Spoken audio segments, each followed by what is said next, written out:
Hi, ഇന്ന് നമ്മൾ കാണാൻ പോകുന്ന എൻക്ലെക്സാരൻ റിലേറ്റഡ് ടോപ്പിക് എന്ന് പറയുന്നത് വിൽസൺസ് ഡിസീസ് ആണ്. നിങ്ങൾ കുറച്ച് പേരെങ്കിലുമൊക്കെ ഈ ഒരു ഡിസീസിനെ പറ്റി കേട്ടിട്ടുണ്ടാവും. എന്താണ് വിൽസൺസ് ഡിസീസ്? വിൽസൺസ് ഡിസീസ് എന്ന് പറഞ്ഞു കഴിഞ്ഞാൽ നമ്മുടെ ബോഡിയിലുള്ള കോപ്പർ കൂടുതലായിട്ട് നമ്മുടെ ബോഡിയിൽ അല്ലെങ്കിൽ ടിഷ്യൂസിൽ അക്യുമുലേറ്റ് ചെയ്യുമ്പോൾ ഉണ്ടാകുന്ന ഒരു ഡിസീസ് കണ്ടീഷനാണ് വിൽസൺസ് ഡിസീസ് എന്ന് പറയുന്നത്. ഇതൊരു ഓട്ടോസോമൽ റിസസീവ് ഡിസോർഡർ ആണ്. അപ്പോൾ വിൽസൺസ് ഡിസീസിന് റെസ്പോൺസിബിൾ ആയിട്ടുള്ള വിൽസൺസ് ഡിസീസ് പ്രോട്ടീൻ എന്ന് പറയുന്ന അല്ലെങ്കിൽ അതിന് പറയുന്ന വേറൊരു പേരാണ് ATP7B കോപ്പർ ബൈൻഡിംഗ് പ്രോട്ടീൻ. അതിൽ ഉണ്ടാകുന്ന മ്യൂട്ടേഷൻ ആണ് ഈ ഒരു ഡിസീസിന് കാരണമാവുക. വിൽസൺസ് ഡിസീസിന്റെ സിംറ്റംസ് ഏറ്റവും കൂടുതൽ കാണിക്കുന്ന രണ്ട് ഓർഗൻസ്, ഒന്ന് ലിവറും രണ്ട് ബ്രെയിനുമാണ്. അതുകൂടാതെ ബോഡിയുടെ മറ്റു പാർട്സിലും മൈൽഡ് ആയിട്ടുള്ള സിംറ്റംസ് നമുക്ക് കാണാനായിട്ട് സാധിക്കും. വിൽസൺസ് ഡിസീസ് ലിവറിനെയാണ് ബാധിക്കുന്നതെങ്കിൽ നമുക്ക് മെയിൻ ആയിട്ടും എന്തൊക്കെ കാര്യങ്ങളാണ് കാണാൻ കഴിയുക? ലിവറിന് എന്ത് കണ്ടീഷൻസ് വന്നാലും ഓട്ടോമാറ്റിക്കലി അത് ഒരു ഹെപ്പാറ്റോമെഗാലിയിലോട്ട് പോകാം. ഇനി അതും അല്ലെങ്കിൽ അവിടെ അസൈറ്റിസ് ഉണ്ടാകാം, ജോണ്ടിസ് ഉണ്ടാകാം. അതുപോലെ തന്നെ അത് എക്സ്ട്രീം ആവുന്ന കേസുകളിൽ ലിവർ ഫെയിലിയറിലോട്ട് വരെ ഈ കേസസ് വരാം. ഇനി ഈ ഒരു കോപ്പർ ബ്രെയിനിലാണ് ഡിപ്പോസിറ്റ് ചെയ്യുന്നതെങ്കിൽ ന്യൂറോളജിക്കൽ ഫീച്ചേഴ്സ് ആയിരിക്കും കാണിക്കുക. ന്യൂറോളജിക്കൽ ഫീച്ചേഴ്സ് എന്ന് പറയുമ്പോൾ നമുക്കറിയാം എന്തൊക്കെയാണ്. നമ്മുടെ അറ്റൻഷൻ ആണെങ്കിലും കോർഡിനേഷൻ, കോൺസെൻട്രേഷനിലൊക്കെ ഒരുപാട് ചേഞ്ചസ് നമുക്ക് വരാം. അതുപോലെ തന്നെ ഡിസാർത്രിയ, ഡിസ്റ്റോണിയ പോലെയുള്ള സിംറ്റംസ് അവർ കാണിക്കാം. ഇനി ഇതിനൊക്കെ അപ്പുറം ഇത് സ്പെസിഫിക് ആയിട്ട് ബേസൽ ഗാംഗ്ലിയോണിലാണ് ഈ കോപ്പർ ഡിപ്പോസിറ്റ് വരുന്നതെങ്കിൽ അവിടെ പാർക്കിൻസോണിസം എന്ന് പറയുന്ന ഒരു കണ്ടീഷനിലോട്ട് പോകാം. എന്താണ് പാർക്കിൻസൺസ് എന്നത് നമുക്കറിയാം. പാർക്കിൻസൺസ് എന്ന് പറഞ്ഞു കഴിഞ്ഞാൽ അവിടെയും 3 ഫീച്ചേഴ്സ് ആണ് കാണുന്നത്: ട്രിമേഴ്സ്, റിജിഡിറ്റി ആൻഡ് ബ്രാഡിക്കൈനേസിയ.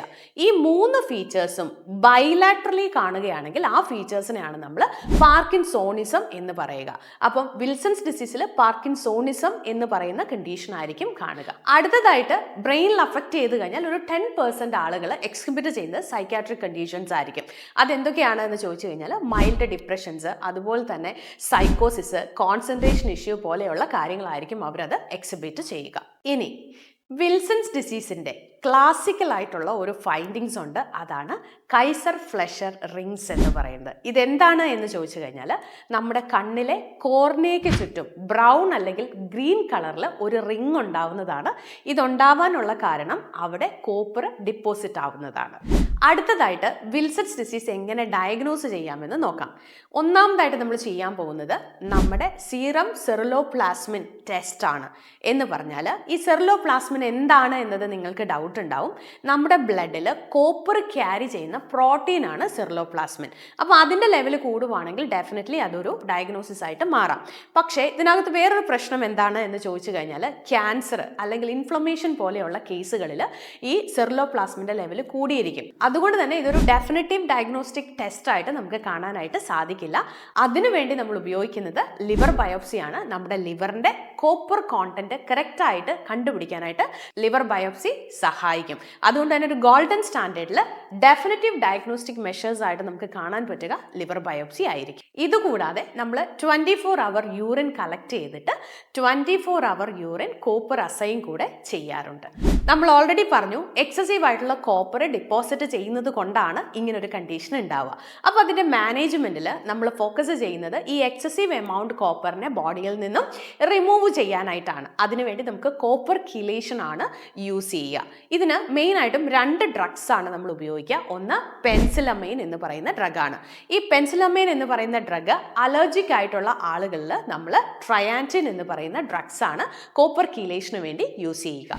അടുത്തതായിട്ട് നമ്മൾ ചെയ്യുന്ന ഒരു മാനേജ്മെന്റ് ആണ് സിങ്ക് തെറാപ്പി. സിങ്ക് തെറാപ്പി എന്തിനാണ് നമ്മൾ കൊടുക്കുന്നതെന്ന് ചോദിച്ചു കഴിഞ്ഞാൽ നമ്മുടെ ഇൻഡസ്റ്റൈനിൽ നിന്നും കോപ്പർ അബ്സോർബ് ചെയ്യുന്നതിനെ ലിമിറ്റ് ചെയ്യാൻ വേണ്ടിയിട്ടാണ് നമ്മൾ സിങ്ക് കൊടുക്കുക.